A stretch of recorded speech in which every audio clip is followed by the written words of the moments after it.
Hola, bonito lunes. Espero que estén muy bien. Hoy, como ya es costumbre, vamos a hacer un recorrido. En este caso, vamos a desafiar el tiempo. Y en estos minutos recorreremos 3000 años de arte.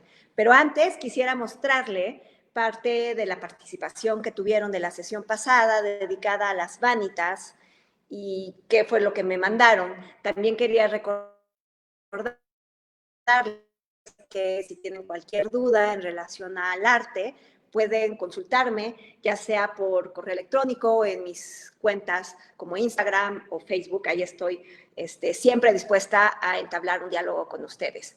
Sam, ¿podemos comenzar?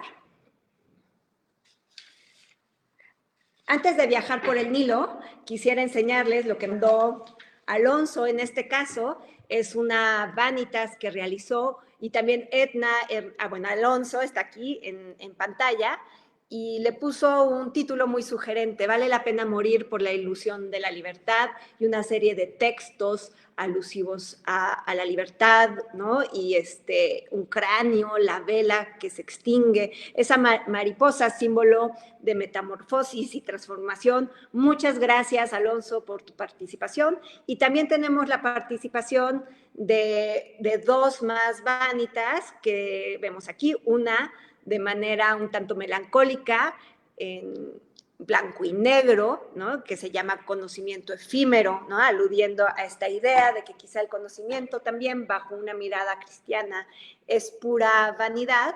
El reloj de arena y una serie de cráneos que siempre nos acompañan dentro de nuestra cultura mexicana. Muchas gracias, Edna.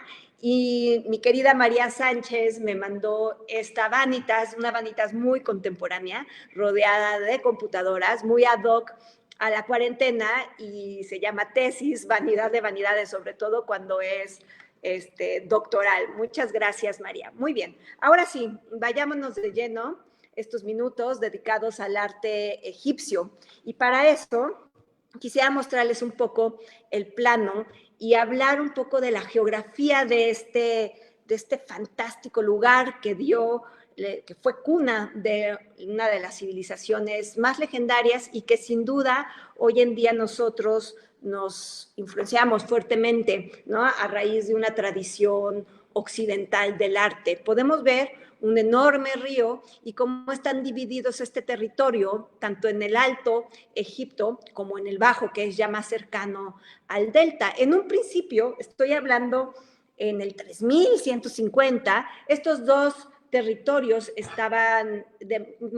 funcionaban de manera independiente, pero el gran auge se da cuando se une el Alto Egipto con el Bajo Egipto. Tiene otra característica fantástica este espacio, que tiene la razón de desarrollar una de las culturas más milenarias, es debido a la geografía. Están completamente aislados y protegidos por el desierto y también por el mar. Entonces sería muy difícil que lograran invadir este territorio, de ahí que se pudieron desarrollar casi de manera autónoma, y contribuía con este sentimiento de trascendencia, de eternidad.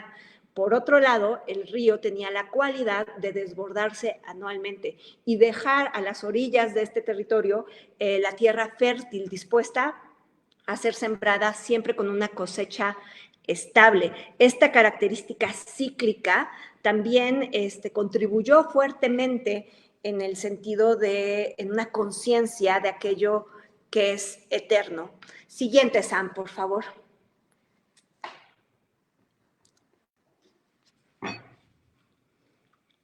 Esta maravillosa pieza se conoce como la paleta de afeites del rey Narmer. Es sin duda una obra de arte singular, pero también un documento histórico interesantísimo. Se trata del primer personaje, un primer gobernador que se conoce por su nombre. Así que es un documento que celebra la unión del Alto y el Bajo Egipto. Inclusive él tiene puesta la corona del Alto Egipto, y gracias a este sometimiento con el Bajo Egipto logran unificar el territorio. De ahí también que el propio rey Narmer tenga la necesidad de, digamos que, exaltar su imagen, convertirla en una imagen mítica casi sobrenatural, como la del faraón. ¿Por qué? Porque ya hay un vasto territorio que tiene que gobernar, por lo tanto, una figura mítica siempre será mucho más fuerte. Y es así como esta figura somete a uno de sus enemigos, tomándolo del pelo, y está a punto de darle muerte con su masa. Vemos en otro registro un personaje mucho más chiquito. Aquí la escala tiene que ver con la importancia del personaje, no con una visión naturalista basada en la observación real, sino que tiene que ver con jerarquías, ¿no? Por eso la figura de Narmer es marcadamente más grande a la de su sirviente, que en otro registro le sostiene unas sandalias. ¿Por qué? Porque el rey se encuentra descalzo. Eso quiere decir que está pisando suelo sagrado, por lo tanto tiene este carácter sobrenatural tan tradicional dentro de los gobernantes de esta región. Simbólicamente aparece también una figura un tanto extraña, como si fuera una parte de la tierra con una cabeza y unos papiros, simbolizando esta nueva tierra sometida por un halcón, que es Horus, que está vinculado con el Alto Egipto, que era el que pertenecía el rey Narmer. Rematan dos cabezas de vaca. La vaca va a ser el símbolo de la diosa Hathor, que va a ser de las diosas más importantes porque es la madre de todos los dioses. Por lo tanto, también simbólicamente será la madre del emperador. Del otro lado de la paleta de afeites podemos observar igual al rey Narmer, pero ya con la otra corona. Entonces, de las dos caras aparece ya con las dos coronas de Egipto y vemos de manera muy ordenada, pero como en una visión plana, muchos cuerpecitos sin cabeza. La cabeza descansa entre sus piernas, hablando del sometimiento. Se sabe muy bien que este tipo de unión entre el Alto y el Bajo Egipto, más allá de implicar una batalla bélica muy cruenta, fue un acuerdo político. Seguro hubo varias bajas y había que exaltar la imagen fiera del faraón, pero Egipto se caracterizó en la gran mayoría de sus imperios y de sus dinastías por no tener grandes dotes bélicas debido a la situación geográfica, que estaban tan protegidos, por lo tanto no lo desarrollaron, salvo algún faraón que veremos, que es Ramsés II, que sin duda era un rey belicoso. Entonces, podemos observar en esta paleta ciertas características que permanecerán durante casi 3.000 años en el arte. Una sensación de hieratismo, una apuesta hacia la claridad más que hacia la ilusión. No tienen este afán de copiar la realidad visual. Son altamente simbólicos. Todo absolutamente tiene un significado específico, desde cómo viste el emperador con su faldilla, posee una cola de toro como de cinturón, las coronas que tiene y el paso hacia adelante siempre, el estricto perfil en el rostro, pero el ojo está de manera frontal. Esas serán las características que prevalecerán prácticamente durante toda la historia de Egipto. Siguiente, Sam, por favor.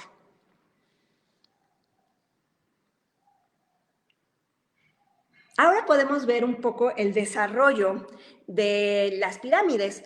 En realidad se trata de una estructura teocrática en donde prácticamente el faraón tiene un origen sobrenatural y su cuerpo físico, en cuanto cede al paso del tiempo, tendrá que iniciar un viaje hacia el más allá.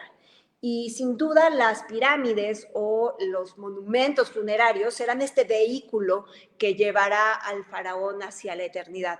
La mayoría de estas se encuentran del lado occidental del Nilo, porque es así donde se pone el sol.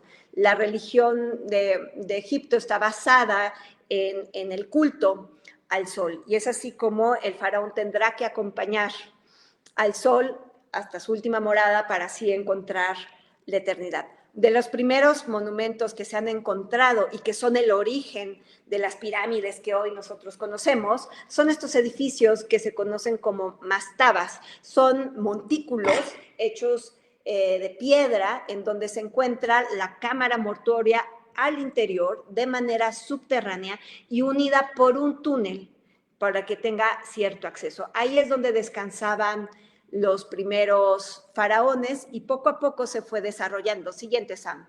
¿Cómo fue evolucionando esta arquitectura? Se da la primera pirámide, que se conoce como la pirámide escalonada, la pirámide de Djoser, que es una serie de mastabas superpuestas, ¿no? Una cada vez más chica que la otra, y es así como genera esta sensación de montaña, este vínculo que se establece entre el faraón y el sol. Así que podríamos rastrear la primera de las pirámides, la de Djoser, que es fantástica, pero también hay que entender que las pirámides no estaban aisladas, pertenecían a un conjunto de estructuras funerarias muy, muy vasto, en donde podría estar ahí, descansaba la aristocracia, las personas más cercanas al faraón, y también había templos donde se llevaban a cabo ciertos rituales, ¿no? Todo en relación al culto de la vida en el más allá. Siguiente, por favor, Sam.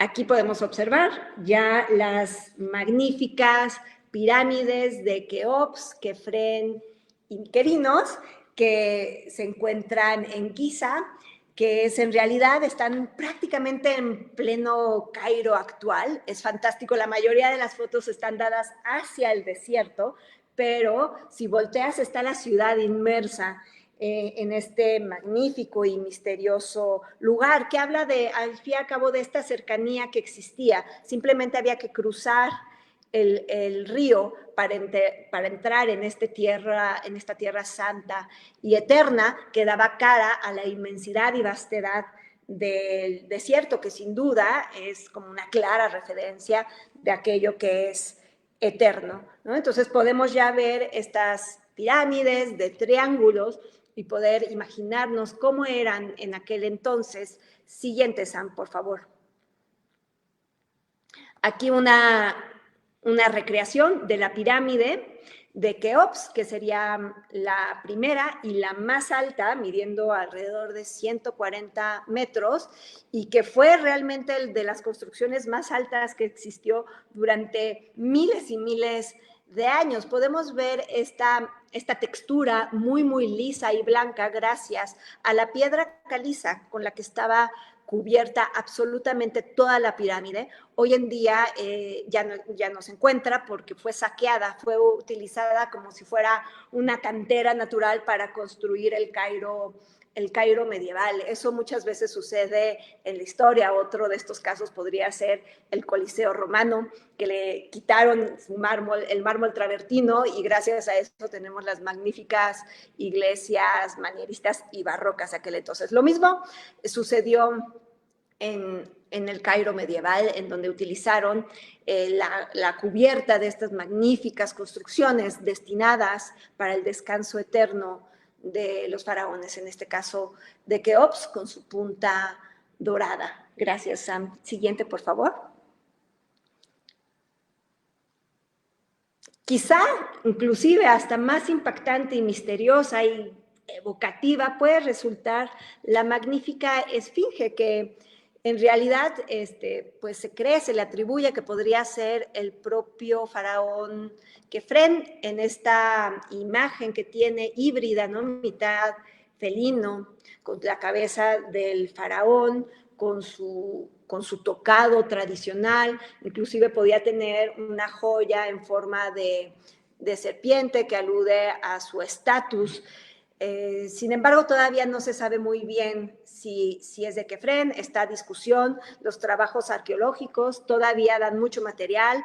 Hay unas grandes hipótesis, inclusive cómo se pudieron construir las pirámides. Aún en día todavía sigue siendo un gran enigma. Se sabe que pudo haber sido gracias al empleo de rampas. Sin embargo, hay teorías que plantean las rampas exteriores para subir estos enormes bloques de piedra, o otras, unas rampas internas. También se sabe que el trasladar las piedras de la cantera a esta región pudo haber sido una gran odisea.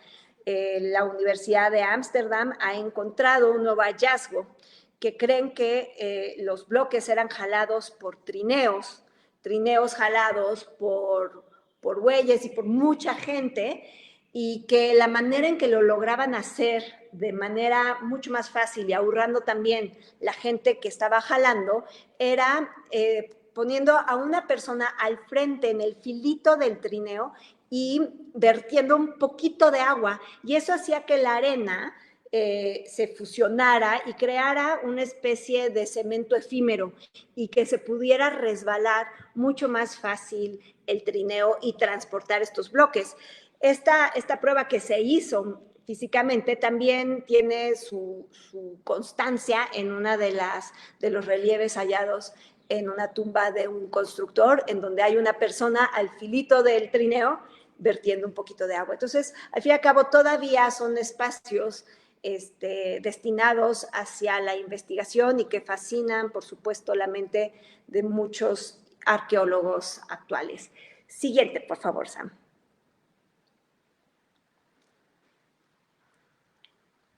Pasando a la escultura, podemos seguir viendo, observando esta sensación de hieratismo vinculado con la eternidad. Vemos esta magnífica triada de miquerinos, que vemos al faraón al centro con su corona, con su barba postiza, acompañada de dos deidades, una mucho más importante que otra, y la podemos identificar fácilmente por su disco solar y sus cuernos de Baco. Se trata de la diosa Hathor. Ambas diosas femeninas visten un camisón ceñido al cuerpo, posiblemente de lino o de un algodón muy, muy fino. Se logra ver todavía el fin del vestido, ¿no?, en sus tobillos. Tanto Hathor como Miquerinos dan un paso al frente que habla la idea de jerarquía. La mayoría de las representaciones femeninas van a aparecer con las piernas juntas, símbolo de recato. Sin embargo, la diosa Hathor es importantísima y en dinastías posteriores sufrirá como una especie de transformación y se convertirá en Isis. Siguiente, por favor.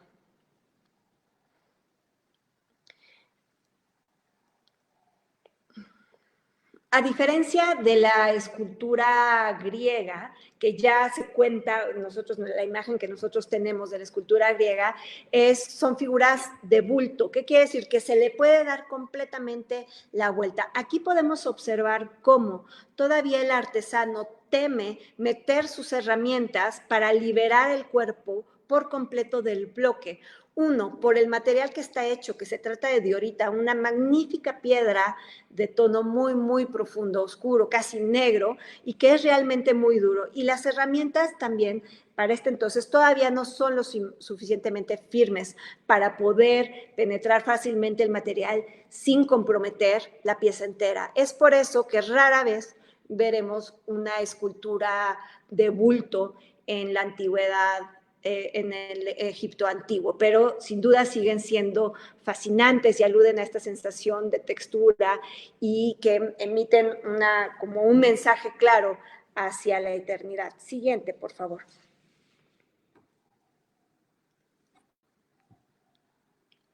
Nos sorprende muchísimo lograr encontrar esculturas que conserven su policromía. Aquí observamos al príncipe Rahotep y su esposa Nofret, que están hechas en caliza pintada, que bueno, no es una piedra tan suntuosa como sería la de ahorita, pero sí mucho más fácil de trabajar, es un poco más porosa. Los vemos rígidamente, hieráticamente sentados en un trono con una serie de jeroglíficos acompañados, y nos llama la atención que la piel del príncipe sea mucho más oscura que la de su esposa. Esto tiene que ver con la idea de los distintos papeles sociales que cada uno tenía. Los hombres salían al exterior, por lo tanto, su piel se exponía al sol y se bronceaba, mientras que las mujeres, todas sus actividades se tenían que desarrollar en el ámbito del hogar. Por lo tanto, se empieza a estereotipar que la figura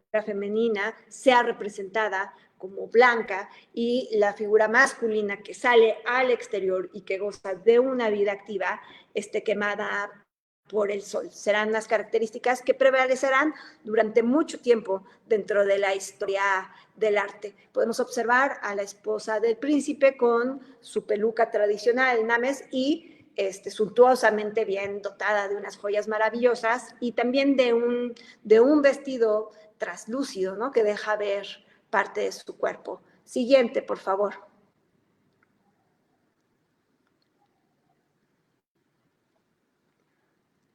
No todas las mujeres se quedaron en el ámbito doméstico. Hubo también dentro de esta historia la participación activa de una mujer fantástica que se convirtió en faraón. Su nombre es Hatshepsut y que logró llegar pese a que la costumbre no era que las mujeres reinaran. Ella así lo hizo por varias décadas, inclusive trató que su queridísima hija la sucediera. Sin embargo, la muerte repentina de su pequeña frustró sus planes, pero quedó como recuerdo uno de los monumentos funerarios más fastuosos que existen en Egipto. Se conoce como el sublime de los sublimes, en donde supuestamente tendría que descansar los restos de esta mítica gobernante.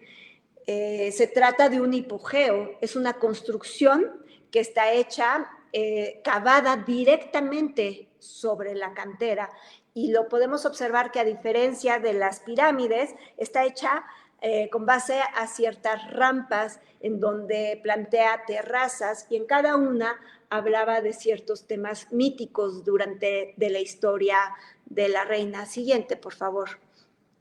Sería un caso inusual durante estos años. Podemos observar aquí un detalle en donde se le ve estas enormes columnas colosales referentes a la reina, que inclusive se representaba a sí misma como faraón, portando la barba postiza, ¿no? Todos los elementos propios del faraón, sin aludir a su sexo. En el fondo podemos observar un espacio vacío que tendría que estar techado, y solo se ven los registros de muchas columnas que sostendrían el techo, y que a su vez, a través de los jeroglíficos, narrarían la historia mítica de la reina. Siguiente, por favor.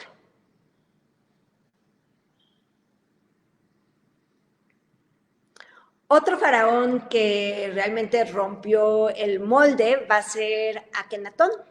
Se trata de un faraón que, para restarle el poder que tenían los sacerdotes de Amón, que era el dios solar de aquel entonces, en su capital Tebas, decide dedicarse al culto a Atón, igualmente un dios solar, pero decide crear una especie de religión monoteísta, y con eso le arrebata el poder a los sacerdotes. Obviamente los sacerdotes no se quedarán contentos hasta vencerlo, y modifica radicalmente la plástica en el arte. Alude unas formas mucho más orgánicas, mucho más sinuosas, inclusive su propio rostro le podemos ver con una expresión de agrado, de bonanza, que no sería la tradicional durante los miles de años que va a durar el arte egipcio. Se sabe que era poeta, que era un ser muy sensible y que estaba enamorado de su bella mujer Nefertiti, que se conserva uno de los bustos más hermosos de esta figura, y también del arte egipcio, en donde porta una maravillosa corona, unas joyas como una especie de peplo, y sus rasgos físicos que son realmente fascinantes. Siguiente, por favor.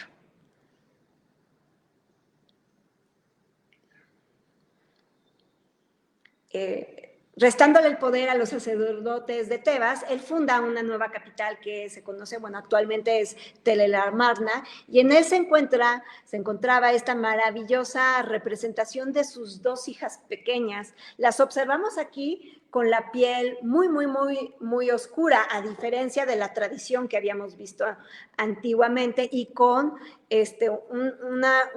unas cabezas, ¿no? Como una clara alusión a una deformación craneal y una como suavidad en sus cuerpos, ¿no? Que pareciera que se escurren y que habitan plácidamente. Esos son como los cambios radicales que se dan en el arte y que pues nos llaman la atención después de 3000 años de inestabilidad, que haya este punto de irrupción en donde un faraón lo cambió absolutamente todo, inclusive sin duda la estética. ¿Por qué? Porque al fin y al cabo el arte estaba íntimamente ligada con una visión mágica, simbólica y religiosa, ¿no? de Egipto. Siguiente, por favor.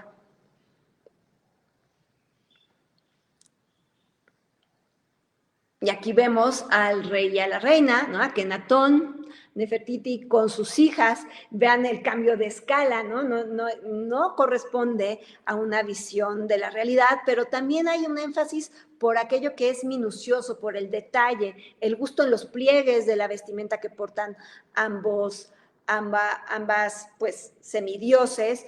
Observen también las sandalias que tienen, el detalle y un vínculo cercano y amoroso con sus hijas, que es un cambio radical, ¿no? Al irrumpir en un tiempo y espacio, en un arte que pretende ser eterno, ¿no? Y está el dios Atón, que es este círculo solar bañando con sus rayos a estos seres. Esto no duró mucho. Siguiente, por favor. Tarde o temprano los sacerdotes cobraron el poder nuevamente, e inclusive se sabe que ataron el cuerpo de Akenatón a una tiara de caballos y la dejaron ir hasta que lo destrozaron y trataron de borrar absolutamente su nombre. Lo mismo le pasó a Hatshepsut, ¿no? Tratar de borrar este registro, este acontecimiento que no iba de acuerdo a la estructura y al régimen establecido.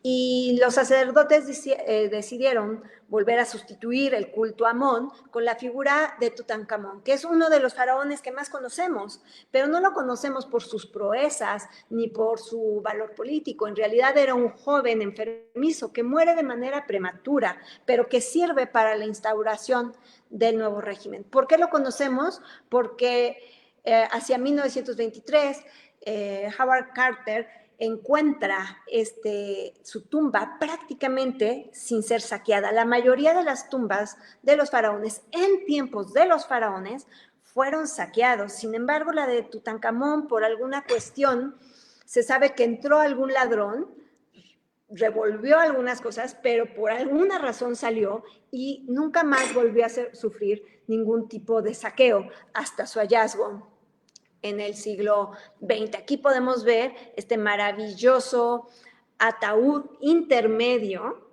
de Tutankamón, que está decorado con incrustaciones preciosas, que posee su máscara mortuoria, se le ve la barba, se le ve el tocado tradicional, también el cetro y el flagelo, que hablan del poder del Alto y el Bajo Egipto.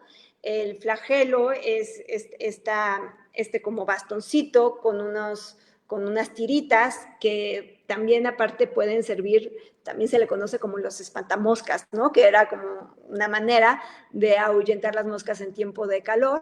Y al fondo vemos unas alas entrecruzadas de Horus. Siguiente, por favor. La eternidad se garantizaba gracias al tratamiento minucioso del cuerpo del faraón y a su conversión en una momia. Y la momia, en el caso de Tutankamón, descansaba bajo esta magnífica máscara de oro que podemos observar con los rasgos del joven faraón, que sirvió para sustituir el antiguo régimen y así perdurar pues muchos años más hasta el 31 a.C., cuando Egipto cae ante Roma. Siguiente, por favor.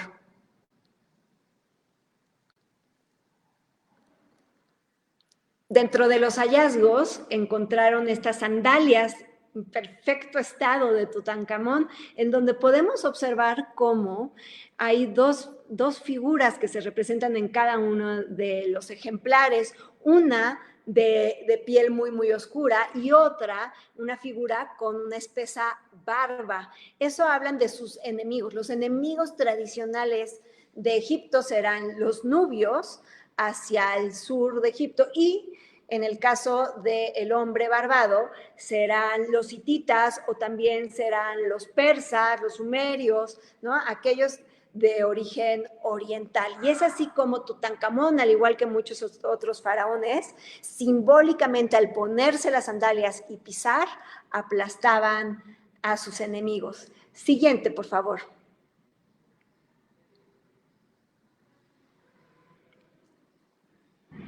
Les había mencionado al principio que había un rey sí, sin duda belicosa, se trata de Ramsés II, también es un rey mítico porque se cree que llegó a vivir 90 años, también se sabe que tuvo alrededor de 100 hijos, inclusive se casó con una de sus propias hijas, pero también se sabe que fue un hombre muy hábil en la guerra y también en los acuerdos de paz. Se conoce que el primer acuerdo de paz de la historia lo hace Ramsés II con los pueblos hititas y celebra esta victoria con este magnífico hipogeo conocido como Apu Simbel, en donde vemos la representación colosal del faraón sobre esta magnífica cantera que actualmente tuvo que ser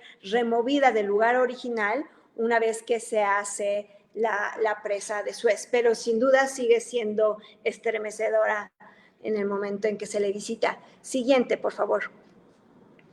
Podemos ver esta visión de lo colosal. Esta es una fotografía coloreada del siglo XIX. Habría que es muy importante hablar que las grandes expediciones arqueológicas suceden en el siglo XIX y principio del siglo XX. Es así como logramos conocer estas culturas milenarias y que el viaje hasta el actual Sudán podría implicar pues grandes riesgos en aquel entonces. Entonces tener estos registros fotográficos son sin duda fascinantes. Siguiente, por favor, Sam. Al igual que también la propia piedra ha dejado su registro de estos viajeros románticos que con esgrafiados han marcado su estancia. Logramos ver cómo las piernas de Ramsés tienen una especie de tatuajes, ¿no? Que son los nombres de los visitantes y las fechas. Por ahí podemos ver uno que dice Le Caros, 1875, y es así como estos viajeros tratan de dejar su registro de un viaje mítico y fantástico. Y es así como sucede posteriormente. Egipto caerá un momento por los persas, pero también lo definitivo será una vez que se instaura la dinastía ptolomeica, que forma parte de esta cultura helenística que de alguna manera asume la cultura egipcia, pero también basado en un principio ya más helénico. A esta dinastía corresponde la última faraona de Egipto, que será Cleopatra, que es una mujer fascinante porque de su dinastía ella era la única que hablaba el idioma de su pueblo. Era una mujer pues con grandes dotes políticos y culturales y que pues de alguna manera no puede con la fuerza de Roma, y es así como cae la cultura egipcia, pero queda su fuerte reflejo en las culturas griegas y en todo aquel que tuvo contacto con esta milenaria cultura. Muchas gracias. Para la próxima sesión quisiera prepararles, si les parece, un tema más vinculado a lo anecdótico. Quisiera hablar un poco del genio y temperamento de los grandes artistas del Renacimiento y del Barroco, y poder hablar un poco de su vida privada y cómo esta se vio reflejada dentro de la plástica. En el caso de que tengan ustedes alguna pregunta, por favor me la pueden hacer aquí o en los comentarios. Yo constantemente los reviso y puedo contestar a sus comentarios y a las dudas que tengan, o también mandarme un mensaje a mi correo electrónico y con mucho gusto podré contestar cualquier duda o seguir charlando de estos y muchos temas más que podremos traer los lunes. Pues con esto les agradezco mucho. Espero verlos el próximo lunes a la misma hora, y si tienen algún tema que quieren que tratemos en estas semanas, por favor déjenmelo saber y yo con mucho gusto se los preparo. Muchas gracias por escucharme y estoy atenta a sus comentarios. Los hipogeos se hallan en el Valle de los Reyes. Es solamente un templo funerario, son dos cosas distintas. Los hipogeos tienen que ver con una construcción cavada en los muros y efectivamente muy cercano al templo de Hatshepsut, en donde efectivamente no descansan sus restos, se encuentra el magnífico Valle de los Reyes, ¿no? Que es y en donde descansan los, pues muchos faraones de las dinastías egipcias.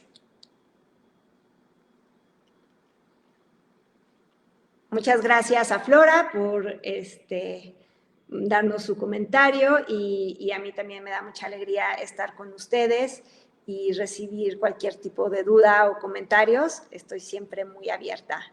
Muchas gracias. Bueno, esto es importante. Gracias a que los egipcios, en este caso, fueron una cultura dedicada a la escritura, gracias a la serie de documentos que dejaron, absolutamente todos los actos simbólicos eran registrados en las tumbas, una narración mítica y simbólica, pero a la vez reflejaban ciertos datos históricos. Entonces, son personajes que desde el rey Narmer se pueden datar y fechar, y eso suena fascinante. Esto se logra gracias también a que se pudieron descifrar la escritura egipcia gracias al hallazgo de la piedra Rosetta, que se encontraba, que era una piedra en donde había un registro burocrático que narraba en 3 lenguas distintas. Una de ellas era la griega. Entonces, gracias al cotejo del griego antiguo, se pudo ir identificando y descifrando los jeroglíficos egipcios. Todavía hay mucho por saber, pero esa es una de las maneras en que se puede datar, porque en sí lo dejan dicho, pero también se pueden utilizar ciertas pruebas científicas, como en el caso de la pintura, donde hay restos vegetales, como el carbono 14.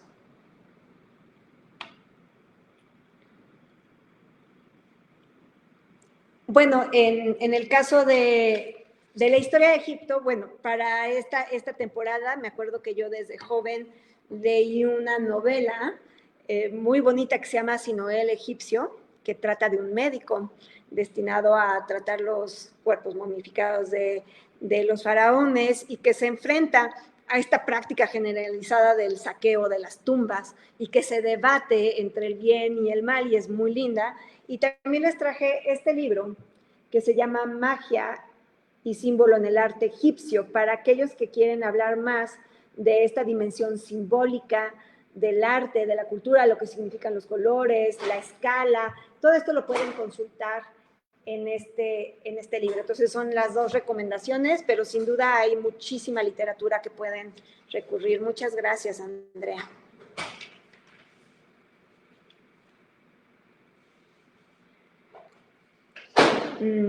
Edson Morales, al parecer no, aquí está. Ok.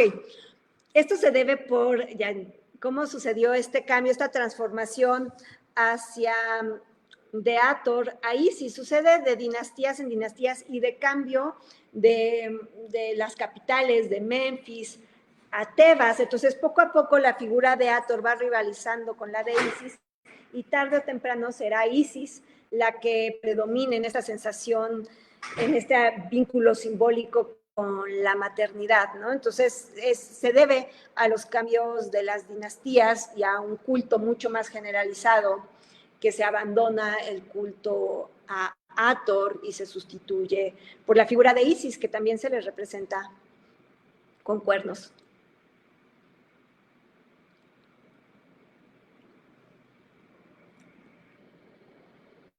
Bueno, podríamos rastrear la historia de Egipto del 3150 a.C. al 31 a.C. Se divide por imperios y a la vez cada imperio tiene distintas dinastías. Entonces, en realidad son 3000 años de arte divididos en imperios y en dinastías y que abarcan del 3150 al 31 antes de Cristo.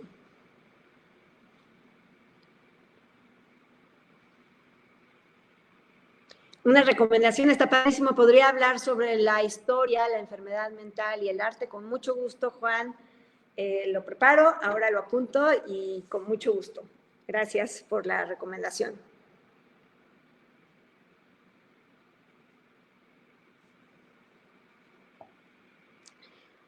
Oriental, India, Japón y China. Muchas gracias, claro que sí.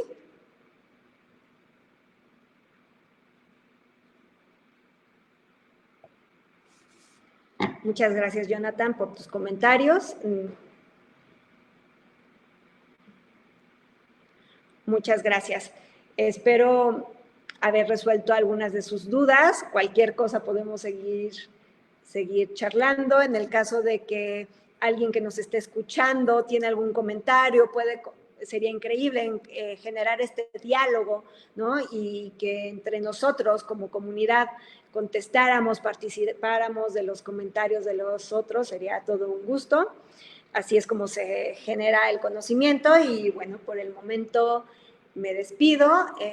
Muchas gracias por haberme escuchado. Nos vemos el próximo lunes.